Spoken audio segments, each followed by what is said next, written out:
The wage labor that exists on the market is free. Free in the double sense that, firstly, as a free person, they have control over the labor power as their commodity, and secondly, cannot sell other commodities, as they are free from all things necessary to realize their labor power. However, many people contest this and argue that Marx used the word corresponding to the ideal of freedom.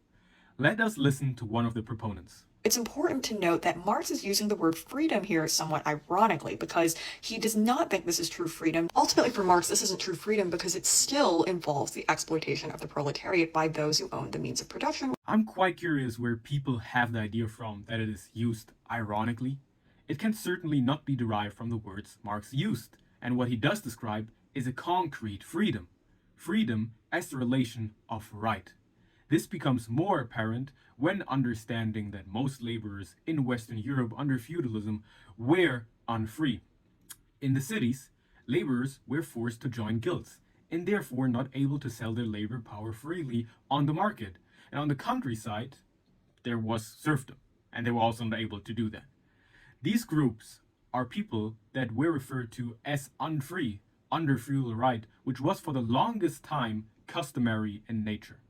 In return for being unfree, they receive guarantees by the feudal authorities. For example, not being forced to take up arms for your liege. That is also why it wasn't an uncommon occurrence for free men to step into unfreedom willingly.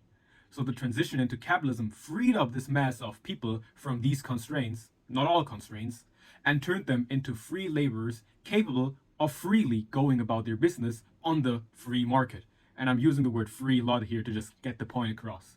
What the OP refers to as true freedom is an ideal, an idea that does not exist outside of the subject because it isn't realized. However, it isn't just an unrealized ideal, also redundant again, just trying to get the point across, but fundamentally impossible to establish. Freedom is always a relation to a constraint. There will always be constraints under which we operate, which is why freedom does truly exist in relation to these constraints. It is just that in this specific relation of right, laborers were previously not free. Marx certainly wanted everyone to be free from exploitation, but he clearly did not treat freedom as this universal concept. After all, freedom without content does not exist.